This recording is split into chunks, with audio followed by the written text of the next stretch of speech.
please welcome on the stage Brenda Lennon, Club Quality Director, who will be introducing past International President Ted Corcoran. Thank you very much, Arnold. Madam International Director Elizabeth Nostet, Mr. District Director and fellow members of the District Leadership Team, immediate past District Director Jared Mannix, past District Directors Luann Kent, David Thompson and Linda Malloy, good evening to you all.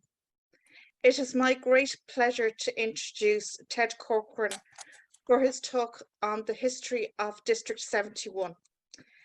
Ted Corcoran joined Fingal Toastmasters Club in 1985 in Dublin.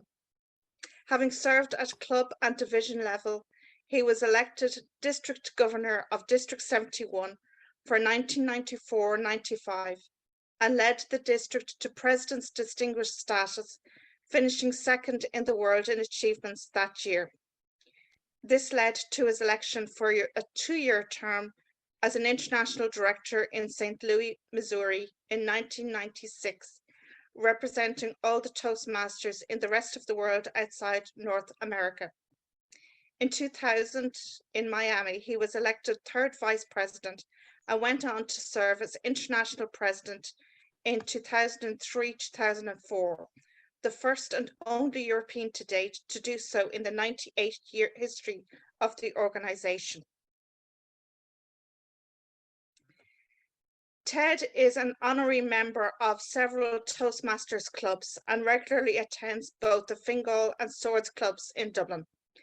He has also been a member of Rotary International since 1991 and served as the president of the Dublin Rotary Club, which was founded in 1911. It is my great pleasure to introduce Mr. Ted Corcoran. Please welcome Ted. Thank you, Brenda, Mr. Chairman, dignitaries, fellow Toastmasters.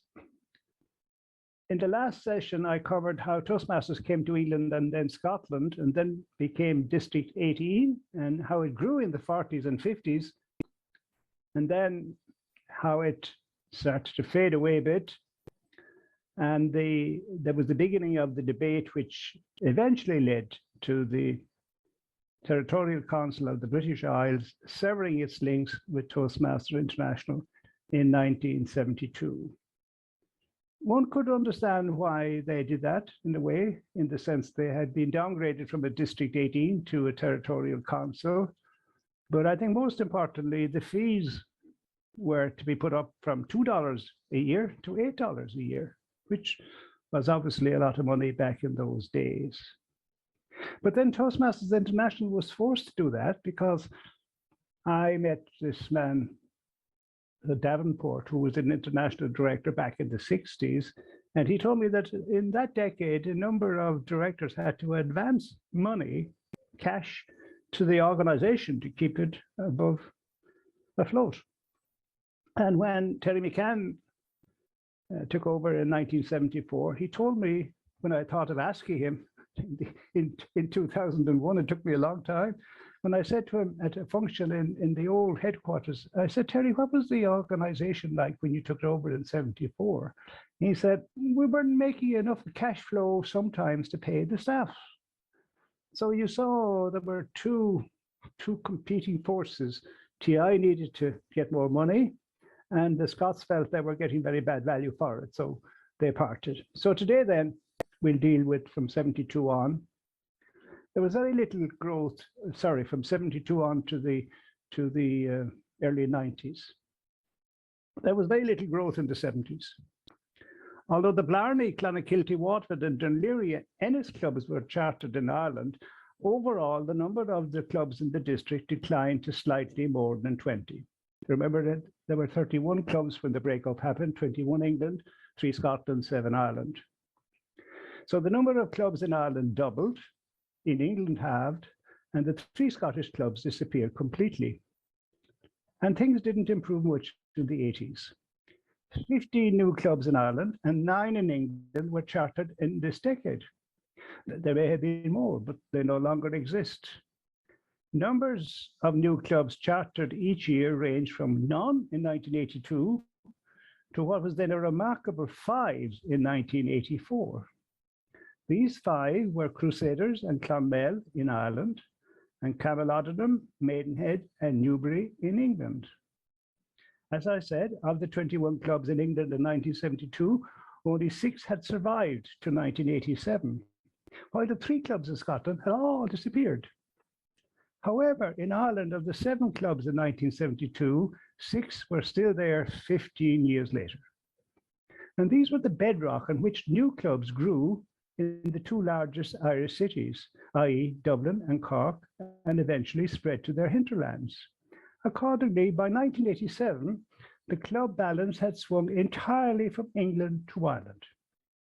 In 1972, at the formation of the district, the numbers were Great Britain, 24, 21 England, 3 Scotland, Ireland, 7. By 1987, the numbers were Ireland, 24, England, 15. This translates into an astonishing 243% gain for Ireland, with a 30% loss for Great Britain. It's interesting, isn't it, to ask the question why this exceptional disparity in growth and survival had occurred. Could it be that in Dublin and Cork, where the first clubs were chartered, and which by their proximity to each other in each city, developed networks of support which could not be replicated in England because of its size and population? So it would be fair to say that the survival of Toastmasters on these islands was due, firstly, to the initiative by Gaylord Giles in 1972.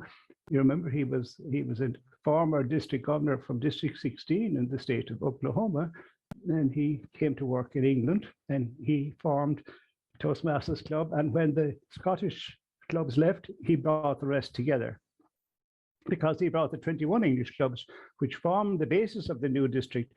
But he was also responsible for bringing in the Irish clubs.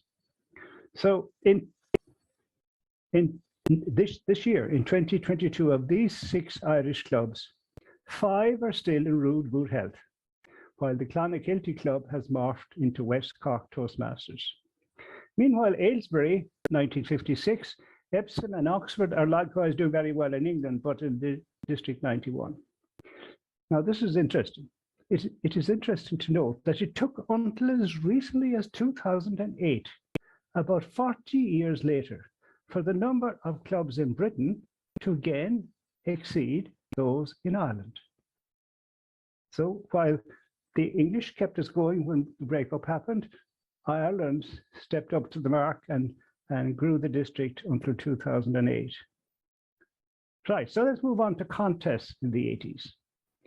Well, contests at this stage of district history were quite complicated. The only contest organized in the early 80s was the International Speech Contest. The others were introduced later. There were just 2 areas in England and Ireland each. And the first and second place winners of the English areas competed in the first instance for the English title, while in Ireland, the area first and second place winners competed for the Irish title. Then later, all 8 of them competed for the District 71 title. Are you still with me? Okay. As it happened, in 1981, Harry Knox, district governor, 1987-88, and still a Toastmaster, won his area final. He was beaten in the Irish final by his area runner-up, and then beat this rival again in the district final. All very exciting, but hard to follow. The speech contest for overseas districts at the International Convention was held for the first time the same year in Phoenix, Arizona, where Harry, member of the DSL Communicators in Waterford, Ireland, represented District 71, and was placed a creditable second in the overseas contest. Ray Fulham from the Dublin Club 2601, now a circuit court judge, won one better in 1983, winning the overseas contest. And so for the first time, our fledgling district was represented in the world final. And another judge, I'm going to skip on just for this segue, Brendan Toll from the Glasnevin Club, got to the world final, last 9 in the year 2000 in Miami. So we seem to be training a lot of judges in Toastmasters. But back to the 80s. The outstanding achievement of these days was Marie Pine of the Ennis Club in Ireland being crowned the world champion of public speaking in 1985 in Columbus, Ohio, with a speech entitled Age is a Hang-Up in Numbers. In winning, she became only the second overseas winner and only the second woman to do so until then. She was presented with her award by the first woman international president, Helen Blanchard, a member of a club in Southern California, whom I told you last time was several years a member under the name of Homer Blanchard, because of course it was 1973 before women were permitted to join Toastmasters. Now, a district humour speech contest was held for the first time at the 1986 district conference in Limerick. Prior to this, there were separate Irish and English champions. There were just two contestants, one from Ireland, one from England. And Celia Carlisle from Blarney, the Irish representative, was finally declared the winner. In 1987, the first District 71 Autumn Conference was hosted by the Blarney Club in Cork and featured a district humour speech contest final, won by David Lindsay of Aylesbury and Thame, with for the first time representatives from each of the 9 areas in England and Ireland. Sad note here, history records that a certain Ted Corcoran was an unplaced finalist. But as it turned out, success for him was just a year away in 1988. A district evaluation contest was held for the first time at the 1988 conference in Stowe, when the winner was Rosarie Nolan from Oxford. So let's move on to the achievements in the 80s. Well, growth in the 80s, as I said, while slow but steady, was gradually keeping closer to what was then seen as the magical figure of 50 clubs. Educational completions, though, were a problem. And failure to meet our targets in these areas resulted in the district frequently failing to achieve distinguished district status. Notable exceptions to this were in 1984-85, when select distinguished status, that was the top 12 at the time, was achieved under the leadership of David Lindsay from Aylesbury and Thame. This was the first success at international level for the now 13-year-old district. David, a member since 1974, also possesses the distinct honor of achieving the first Distinguished Toastmaster Award, awarded in District 71 to a member. And this is what he wrote in the September-October 1985 edition of The Spokesman, which was then the British and Irish District 71 Bulletin. This is what he says, and I quote, "District 71 has achieved the award for Select Distinguished District for its progress during the year. Santa Ana set certain targets for each district at the beginning of the Toastmasters year. We were given a goal of 27 CTMs. They were the old way for competent communicators, and we made 91. 6 ATMs, that was Advanced Toastmasters. We made it. 3 new clubs, we got 4. And about 100 new members, we got 230. In addition, 2 youth leadership courses and 2 success leadership seminars were given." Then he went on to write, "The award has never before been won by District 71. In District 1985, the district was 45th in the world rankings out of 75 districts. And by the end of the June, we had risen to 11th, which is a terrific achievement brought about by sheer hard work on the part of everyone in the British and Irish district, members, club officers, area and district executives. So note that the CTM back then was the Competent Communicators, now replaced by Pathways, and Santa Ana was where the old headquarters was located in Orange County, California. When you consider the challenges of distance between Britain and Ireland, and between both countries and World HQ, and the costs of phone calls and postage, this was an admirable achievement. For example, surface mail from the US took at least 3 months to reach the district, 3 months. The postage by airmail of a simple educational module cost about $40, while it cost £2.77 sterling to post a new member kit from Britain where they were stored to Ireland. Remember, this was a very small district, about 35 clubs and less than 1,000 members.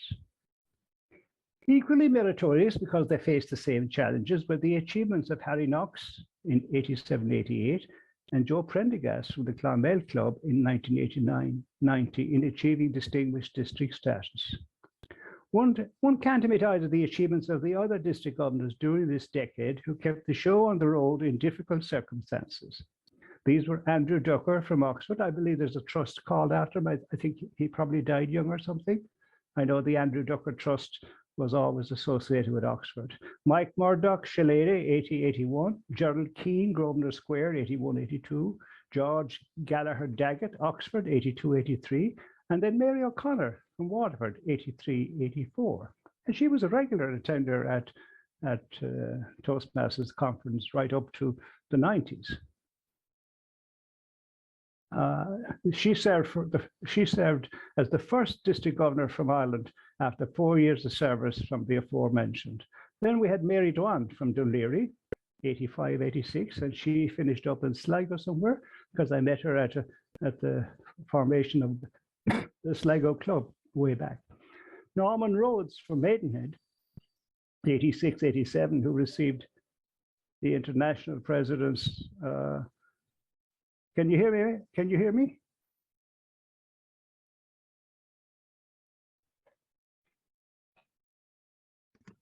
Yes, Ted, we can. You can, okay. That was, the picture went on the blink. So Norman Rose Maidenhead, who was a long time associated with the district, 86-87, he received the International President's Citation in August 1989, awarded for outstanding contributions to Toastmasters International. And John Earnshaw, whom I knew very well from Oxford, served as district governor 98-99. In the next 3 years, following the setting up of the district in 1972, all the elected district officers came from England. This was followed by 4 years of Irish leaders, followed by 4 more of English. It should be noted there were no divisions at this time. There were just 2 areas each in Ireland and England, and the area governors were appointed. From 83-84 onwards, the senior team alternated annually between Ireland and England. This management structure, though understandable from a cost, communication, and travel point of view, meant a complete absence of senior leaders for that year in the alternate country. It also meant that the new DG every year had not been involved at a senior level the previous year. Add in the various challenges listed earlier, and any success was a miracle. This was never likely to lead to exponential growth and success at an international level. However, this problem was well recognized by district leaders, and in 1987-88, Harry Knox proposed and the district council approved a split district executive to take effect from July the 1st, 1991. Then decisions by Toastmasters International presented an opportunity to introduce such an arrangement. The board decided that all districts from July 1991 would include a public relations officer on their district executive teams.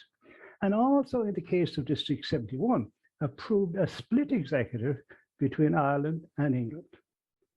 At the 1990 Autumn District Council meeting, the following 3 proposals were passed almost unanimously.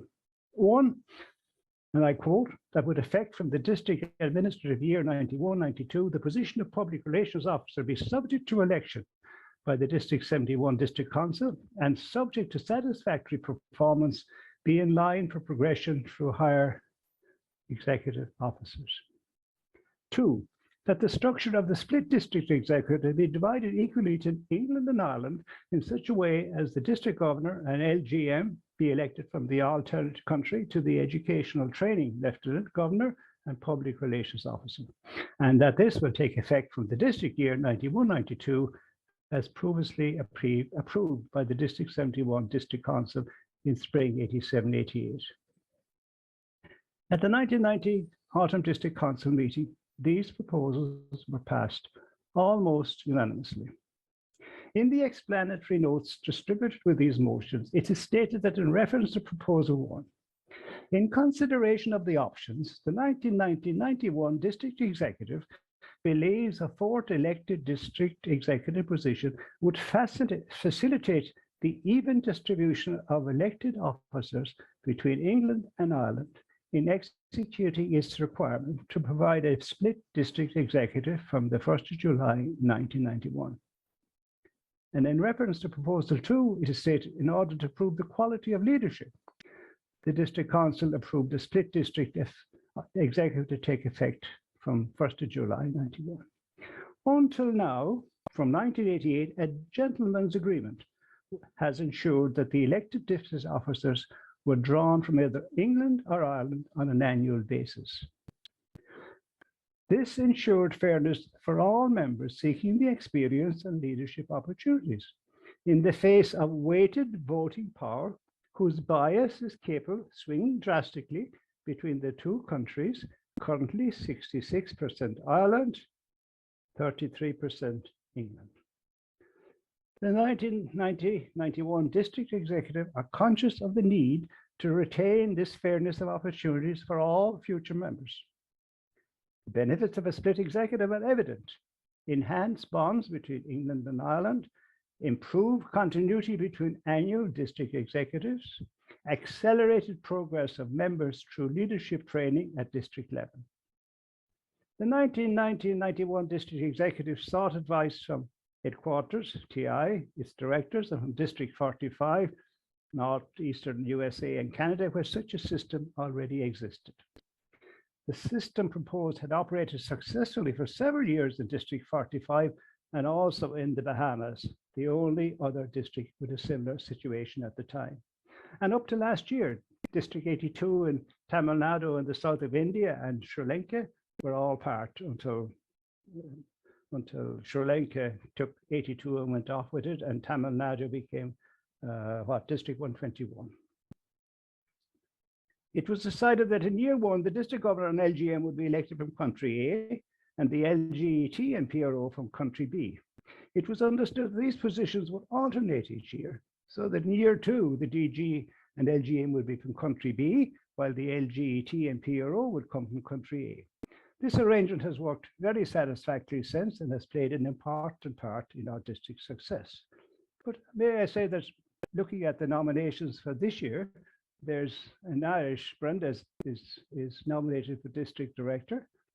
Elizabeth from England is nominated for program quality director, and then two people are nominated for club road director, and Arnold is public relations. So there's a 1 to 3 going forwards, but maybe it's only just for 1 year.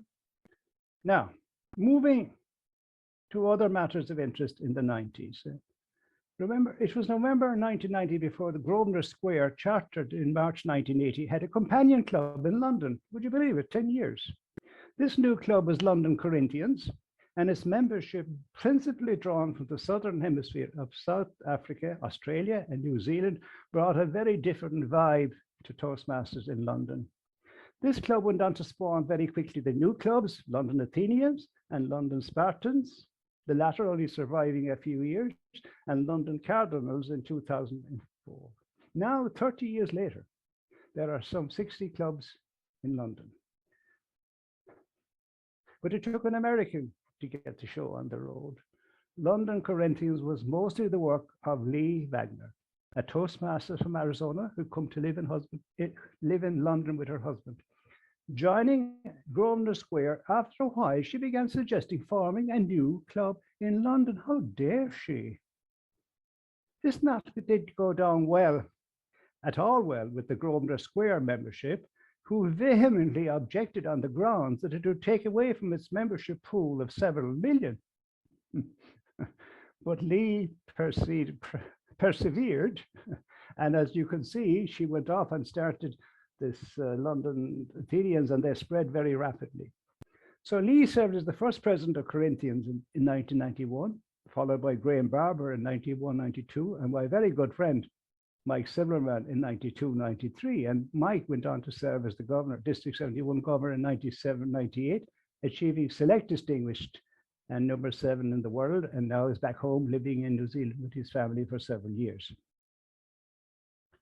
At June 30th, 1991, district membership was recorded as standing at 1,490, having recruited 208 new members that year. These numbers had increased substantially from June the 30th, 1988, when there were 1,068 and 65. At the autumn conference in Waterford in October 91, a motion was passed that the humorous speech contest be brought into line with the International Speech and Evaluation Contest, and that division rounds be held beginning the 1st of July 1992. 1992 also saw the introduction worldwide of a club year running from July 1 to June 30th. Before this, it ran from January the 1st to December 31st, while the terms of office for area governors, etc., ran from July to June. Not a situation guaranteed to ensure maximum efficiency and affected us from all concerned. Why it took until 1992 to make this change is a mystery, as it was a perfect common sense thing to do. Also in 92, the club officer position, then known as Administrative Vice President, was split by the TI board into two positions, still to this day known as Vice President Membership and Vice President Public Relations. That's 30 years ago. Another reason for our improvement in the 90s was very simply training. Up to 1990, only the district governor of the top officers was brought to the International Convention in the USA for training. The LGET and LGM, that's number 2 and 3, received no training at all. Now, this was no great process for ensuring district success, but help was on the way. The board of directors decided that beginning in 1991, the top 3 officers in districts outside North America would be brought annually to the International Convention in the USA for 2 days training at TI's expense. Now, this was a hefty extra cost to TI, as it involved 3 officers from the then 8 outside districts.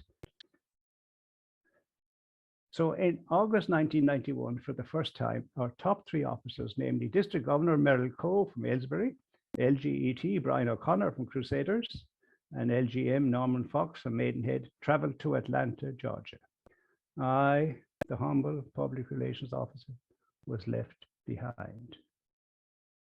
Cue tears? No, I don't see any tears at all. Oh, Elizabeth is tearing. I can see her tearing up there, all right.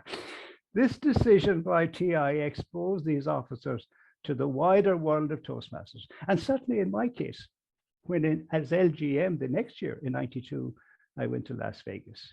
I learned very quickly what successful districts did in order to be tops. One of the defining moments for me at this convention was a remark by another overseas district governor, Owen Hayden of District 74 in Southern Africa, over a cup of coffee one day during training. He said, you know, Ted, the problem in District 71 is that you have too many social clubs, he said.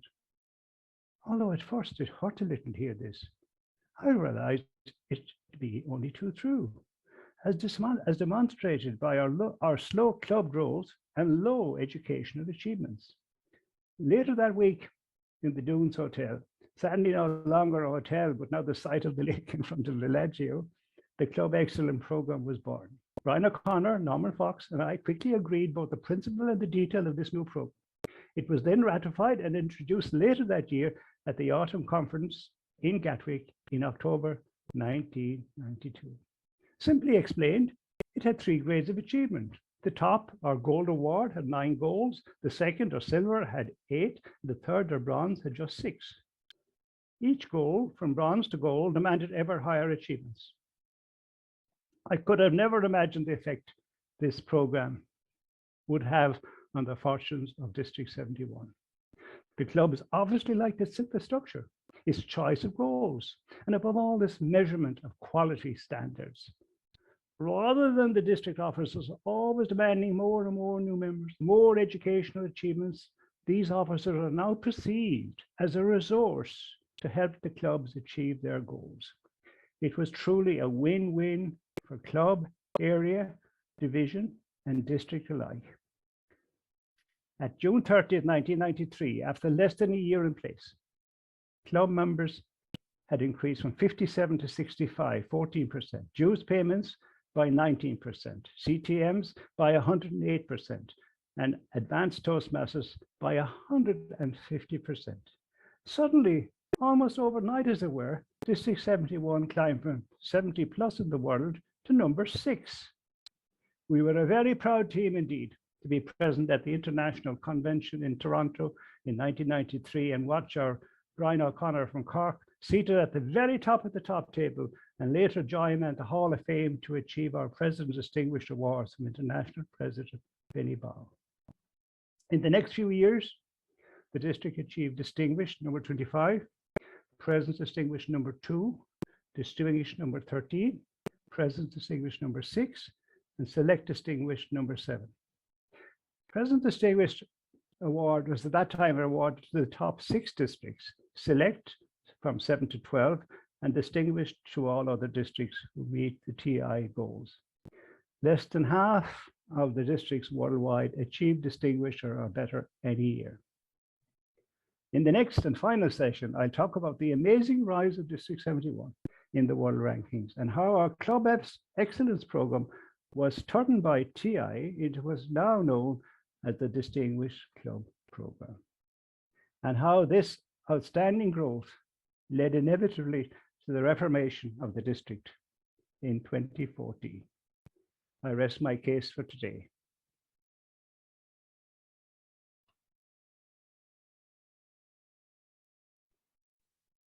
Thank you very much, past International President Ted Corcoran. And I would like now to open the Q&A session.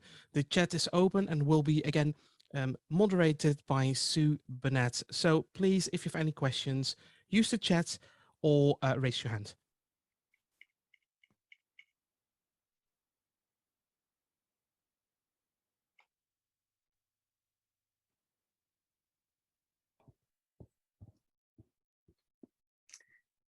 They've all nodded off, I think. I can see Philip's hand go up. So let's go to Philip. He's the first hand I saw. Philip, please will you ask your question? Ted, the bulk of what you were saying, especially in the latter half of it, was about the administration of the clubs and of the district and so forth. Didn't say very much about the speaking development and achievements of speakers since Mary Pine. Yeah, well, I haven't got to the 90s yet, so I'm not familiar with what happened back in the 80s, really, apart from Mary Pine winning the world title. I didn't know the people involved, and I didn't know the circumstances. But from the time I started started being in the district, I knew that. And I lead with them in the next section. Ted, can I say something about that? Mm-hmm. Yes, Evan. I remember the speech contests before the 80s, before Mary Pine, and nobody ever went to America. They sent a tape to America. So all the clubs outside the American area were judged on this tape. So of course, none of them ever excelled because you can't compete with the tape and live people. So that's how it was done. Mm-hmm. Oh, I'd say Ray Fulham might have been the first person that went to America.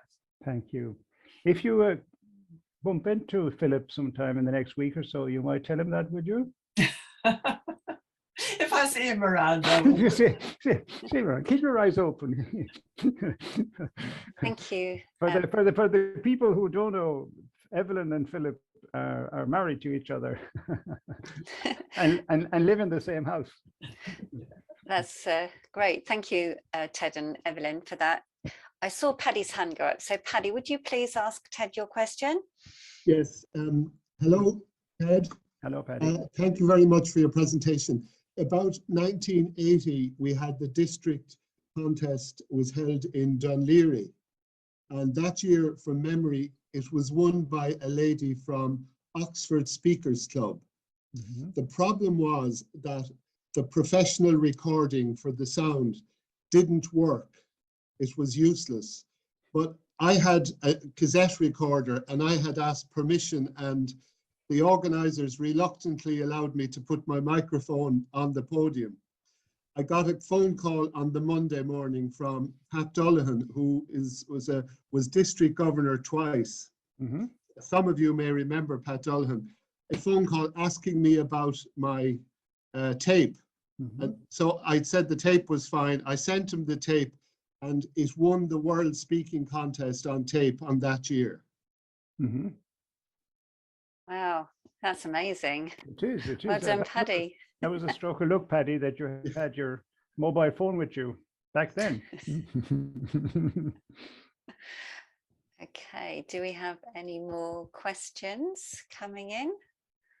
Please. Oh, I saw Charles Barker. Charles Barker. Yes, please ask your question, Charles. We'd love to hear from you. Thank you, and good evening, everybody, and thank you, Mr. Corcoran. You said in 1973 women were first admitted to Toastmasters. Was there any controversy at that time, or was it just an easy thing to do? Well, as I understand it, it was made an option for clubs to accept women members. In other words, it wasn't a policy that the clubs had to. And at that time, Rotary didn't accept members, and they were taken to the Supreme Court in 1985, where the Supreme Court found against them, and Rotary then, after that, had to accept women members. So when Toastmasters decided that they would give clubs the option of having women members. But even in the Dublin Club, there were Dublin Club women members who were not members of Toastmasters International. And I met one of them, Eileen Murphy, who a friend of mine, Tom O'Neill, brought to show me that she went along and she did all the things, but her name was never registered with TI. And then I mentioned about Helen Blanchard, our first lady president back in 1985-86. She was a member for several years under a pseudonym of Homer. So I think that over time, I never remember Toastmasters clubs not having women members, but maybe you do, Paddy.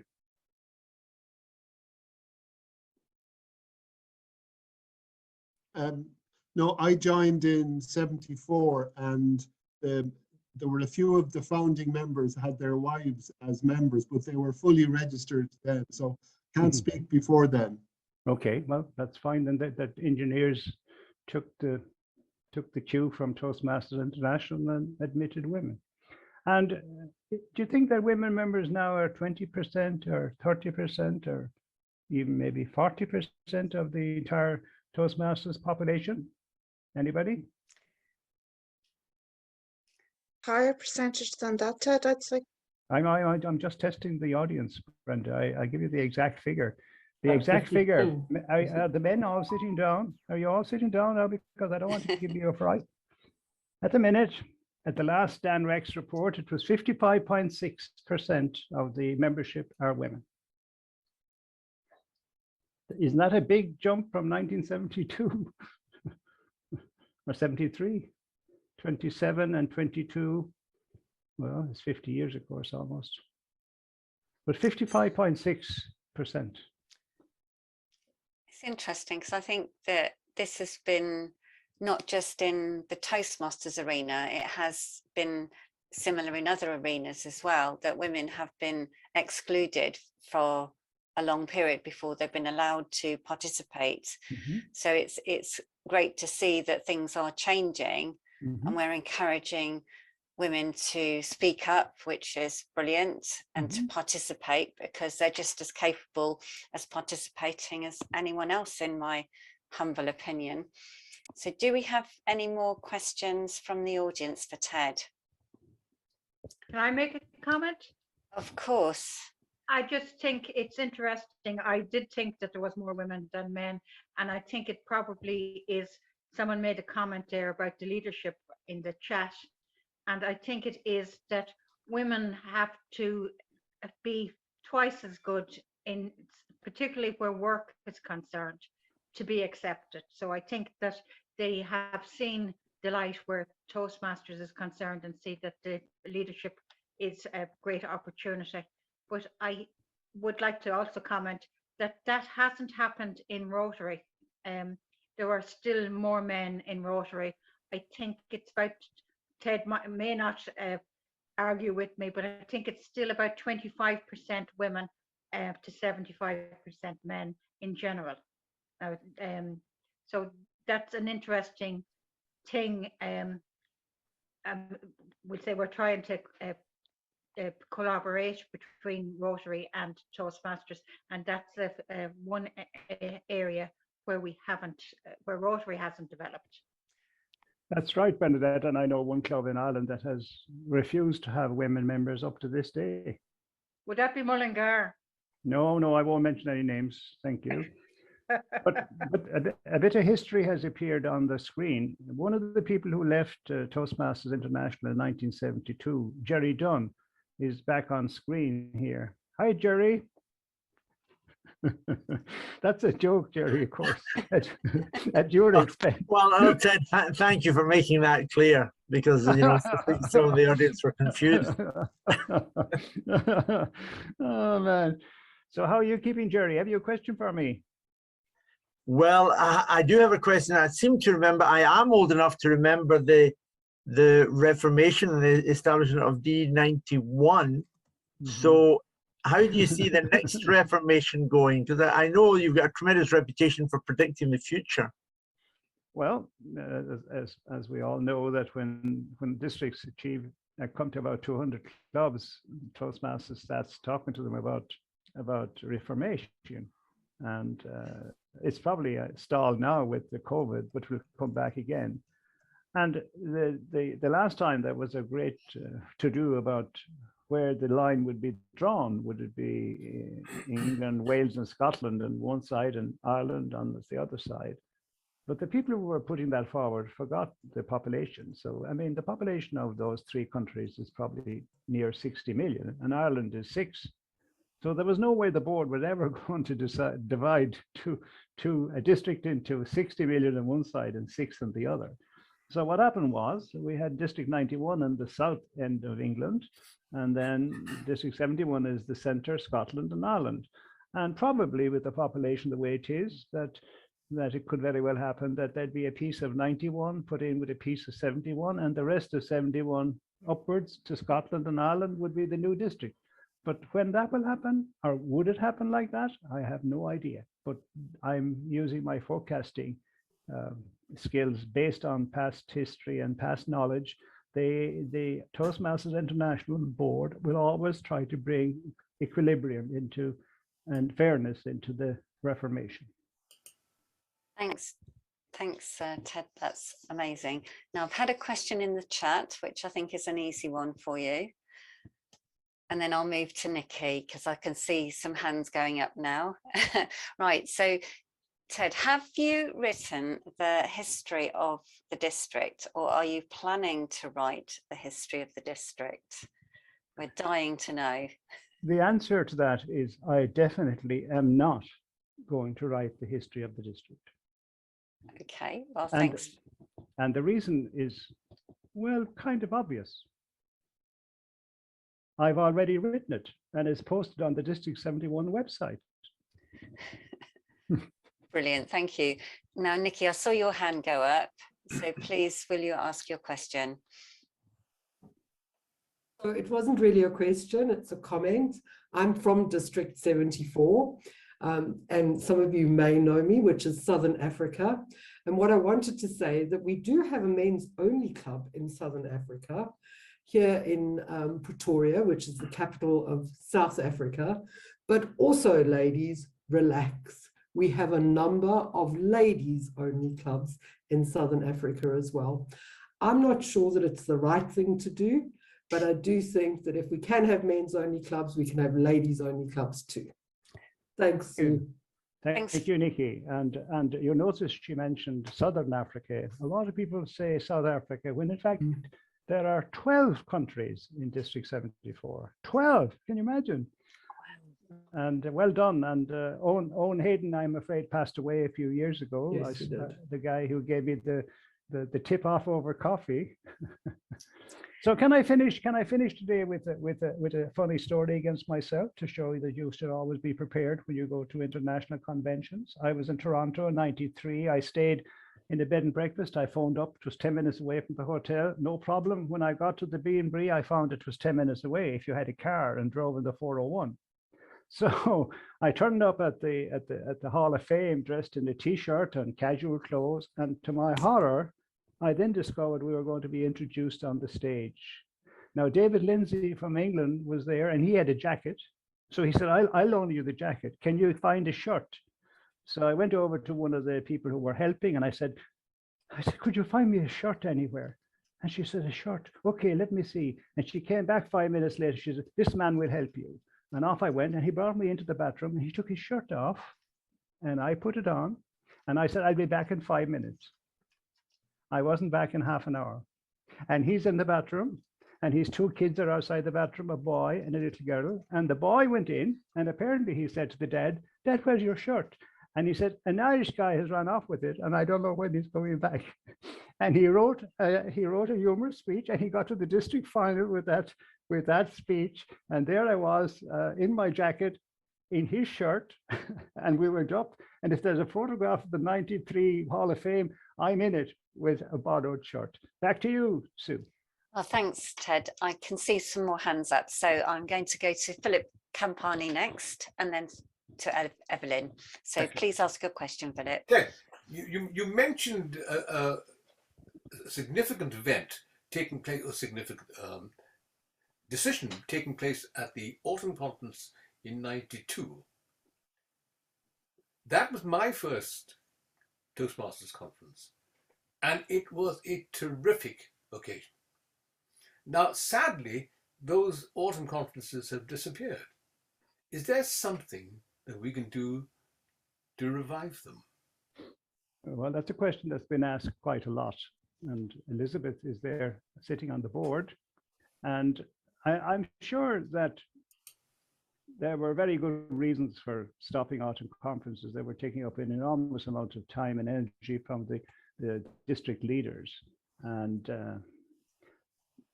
obviously putting it back would be also putting a whole lot of extra work on them when they need to be doing something else. But certainly the ordinary members expressed the wish that they would return because they like the socialization. And certainly I know that when we went to the Hall of Fame that day in '92, actually the year before, we said we would do a Hall of Fame back in District 71. And on the Sunday morning after the autumn conference, we would have a 2-hour Hall of Fame, which there's a whole lot of clapping and applauding and so on. And it had two effects. People who got recognized said, I want to be back next year. And the people who weren't recognized said, I'm going to be back next year. And all of a sudden that absolutely lifted us up into the stratosphere as regards output and enjoyment and satisfaction and achievement. And it led to my election in '96 and to my election in 2000, without a doubt. So recognition rocks. I see a red card there. We're not quite on time. That's the indicator that we're wrapping up. So I've got one final question for you, Ted, and I'm going to pass you to Evelyn for that question. So over to you, Evelyn. Thank you, Sue.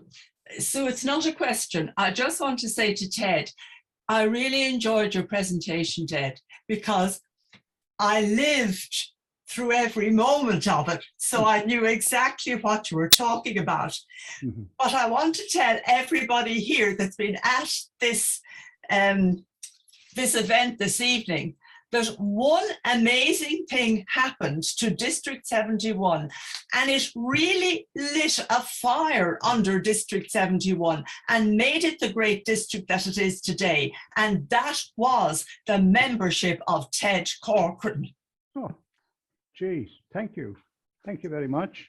Well, that's well, amazing. the membership made it for me, because if the membership and the district had continued as they did up to 1992, in which there'd only been 3 successful years in the previous 20, and then when we brought in this Club Excellence program, and it really worked. And the difference is between extrinsic pressure and intrinsic interest. So the clubs wanted to achieve this achievement, and they worked for it. And we were seen as helping them, not as demanding from them to do more and more and more so the district would be successful.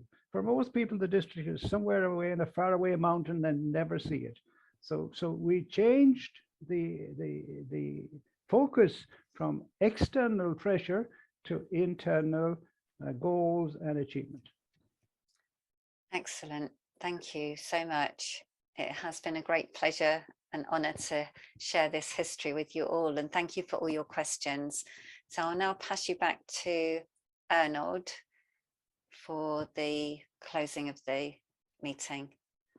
Thank you, Susan, and of course a big past international president Ted. Absolutely, really, but we're not done yet, because this is your second, but a third is coming as well on, of course, one of the biggest events. But we today are not done yet, because I'm going to hand over the microphone to our district director, Daniel Saunders. Thank you very much, Arnold. Again, it's been a really fascinating speech, Ted. A lot in there, really, for me. Where do I start?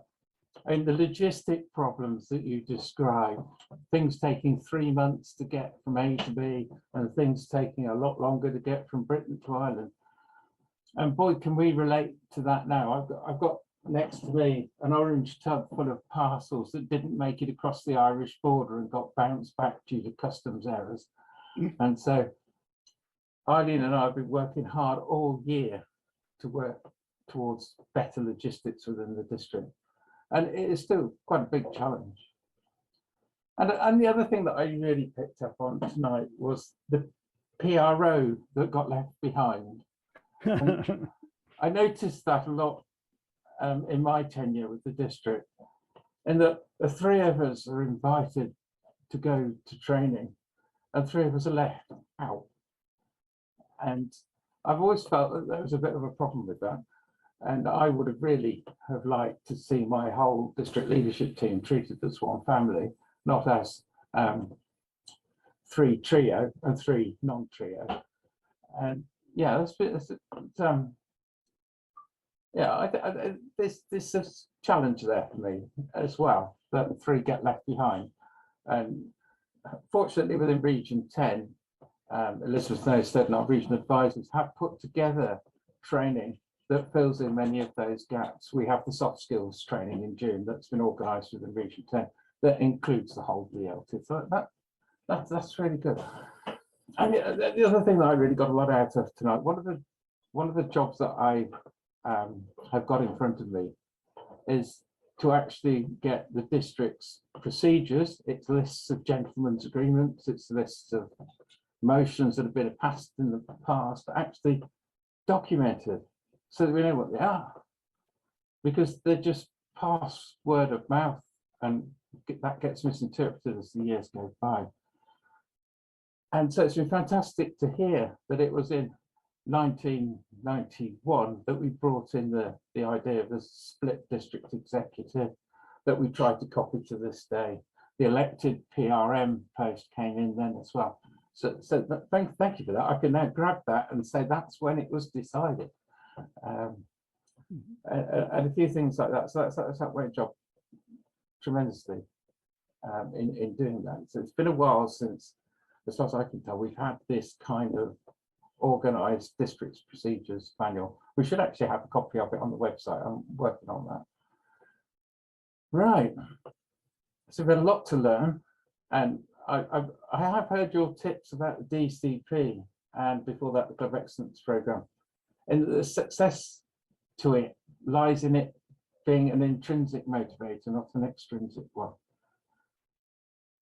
And it's a real challenge to keep that feeling alive, because I think it is so easy for people to see the straight-jacketed DCP rules coming down from the top, and the pressure and start to interpret that as an extrinsic motivator, because there are sometimes you do get some clubs that respond in that way, and you have to go in and say, well, it's about you, it's not about extrinsic goals. So I think that is a lesson for me to learn, is to continue to develop that narrative as an intrinsic one, where the district is there to help and support it, rather than become a slave driver. And it's not an easy one to get right, but it's one that we have to continue to remain open to getting right. So with all of that on board, I'm sure on behalf of everyone, Ted's coming in. Hey? Right, to reply? I'd like to add to your comments because it's such an important thing. I have traveled the world in many districts, and the district leaders are busy, but having very little effect on the club activities, very little. And they're so busy that they find they're overworked and everything, but they're not contributing, because the production line in Toastmasters are the members and the clubs. And if you can excite them to do it, they are very competent, capable people. We're all pretty well educated and pretty well advanced in careers. We know how to get it done if we wanted to get it done. But there is no recognition, none or very little. When we came back from Toronto, we had a big show on the Sunday morning. Now it's added on to a lunch or something, and it's kind of milk and watery. And the second thing, and I'll stop here, Margaret Page came up with a new set of words for DCP, not Distinguished Club Program, but documented changes in people. And that's what the DCP measures, changes in people. And that's why it's important, because that's our mission. That's why we exist. Therefore, I like clubs to see this is for the membership, not for the district. The district is just up there in the sky somewhere. So I leave you with those two things. Recognition rocks, and documented changes in people is the intrinsic motivation we're looking for. Back to whoever is in charge now. Sue, I suppose. Well, a big round of applause. Thank you. Before we go, I just want to have say a big thank you, of course, to our past international president Ted Corcoran, Elizabeth Norstead, our international director. Thank you for being with us, and of course, our district director Daniel Sanders. And well, this Sunday webinar was not possible by the Sunday webinar team. So I also want to thank Elizabeth Jordan, Nick Collins, Sue Burnett, Liz Welsh, Sarenka Janga, Jenny Kalmer, Geroyd Murphy, Steve Champion. They are maybe not in today, but they have done a lot of things on the back end. I just want to say good morning, good afternoon, and good evening, wherever you are. Enjoy your Sunday. Thank you. Bye-bye, everyone.